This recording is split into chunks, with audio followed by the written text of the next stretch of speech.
ശസ്ത്രക്രിയ കഴിഞ്ഞ് വീട്ടിലെത്തിയപ്പോഴാണ് എന്റെ ഭാര്യയെ അമ്മ വടികൊണ്ട് അടിച്ചത്. തലയിൽ ഭ്രാന്തമായി രക്തം വരുന്നുണ്ടായിരുന്നു. ഞാൻ ദേഷ്യം കൊണ്ട് വിറച്ചു. ഞാൻ അമ്മയെ അകത്തേക്ക് വലിച്ചിഴച്ച് വാതിൽ അടച്ചു. അവൾ വിശദീകരിക്കാൻ ശ്രമിച്ചു. എന്റെ ഭാര്യ എന്നോട് ക്ഷമിക്കണമെന്ന് അപേക്ഷിച്ചു. പക്ഷേ ഞാൻ അത് കാര്യമാക്കിയില്ല.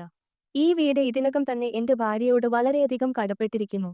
എന്റെ അമ്മയ്ക്ക് വർഷങ്ങളായി അൽഷിമേഴ്സ് ഉണ്ടായിരുന്നു. എന്റെ ഭാര്യ എല്ലാ ദിവസവും അവളുടെ അലർച്ച കേട്ടാണ് ഉണർന്നത്.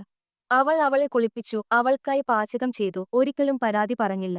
എന്റെ മകൻ ദിവസം മുഴുവൻ മുകളിലത്തെ നിലയിൽ മദ്യപിച്ചിരുന്നു.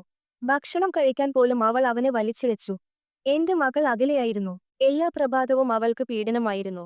പക്ഷെ അവൾ അതെല്ലാം സഹിച്ചു. അന്ന് രാവിലെ മൂത്രമൊഴിക്കാൻ ബുദ്ധിമുട്ടുണ്ടെന്നും സുഖമില്ലെന്നും അവൾ നിശബ്ദമായി എന്നോട് പറഞ്ഞു. ഞാൻ അത് തേച്ച് പിന്നീട് പോകാൻ പറഞ്ഞു. സംസാരിക്കുന്നതിനിടയിൽ അവൾ എപ്പോഴും ചെയ്യുന്നതുപോലെ എന്റെ ഷൂസ് പതുക്കെ ശരിയാക്കി. ഞാൻ മുകളിലേക്ക് നോക്കിയതുപോലുമില്ല. ആ രാത്രിയിൽ എനിക്ക് ഒരു സഹപ്രവർത്തകയിൽ നിന്ന് ഒരു കോൾ ലഭിച്ചു. അത് വൈകിയ ഘട്ടത്തിലുള്ള അണ്ഡാശയ അർബുദമായിരുന്നു. അത് ഇതിനകം പടർന്നിരുന്നു. വീട്ടിലേക്കുള്ള വഴിയിൽ ഞാൻ ഏതാണ്ട് തളർന്നു വീണു. എനിക്ക് എന്നോട് തന്നെ വെറുപ്പ് തോന്നി. ഞാനൊരു ഡോക്ടറായിരുന്നു. എന്റെ സ്വന്തം ഭാര്യയുടെ ലക്ഷണങ്ങൾ എനിക്ക് മനസ്സിലായില്ല. ഞാൻ അകത്തേക്ക് കയറിയപ്പോൾ അമ്മ വീണ്ടും അവളെ ശകാരിച്ചു. ഇത്രയും വർഷത്തെ പീഡനം പോരെ? മറ്റൊരു പരീക്ഷയിൽ തോറ്റുപോയ എന്റെ മകൻ അകത്തേക്ക് കയറി. ഒന്നും ആലോചിക്കാതെ ഞാൻ അവനെ അടിച്ചു.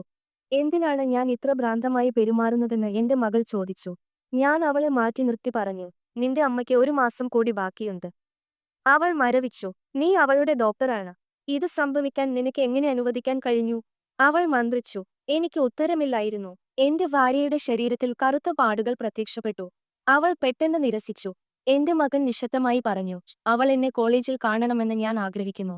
ഞാൻ ശ്രമിക്കാം. പക്ഷേ അവൾ അത്രയും ദൂരം എത്തില്ലെന്ന് ഞങ്ങൾക്കെല്ലാവർക്കും അറിയാമായിരുന്നു. ഒരു രാത്രി അവൾ നിലവിളിച്ചു. അവൾ രക്തം ഛർദ്ദിച്ചു, വിളറിയിരുന്നു, വിറച്ചു.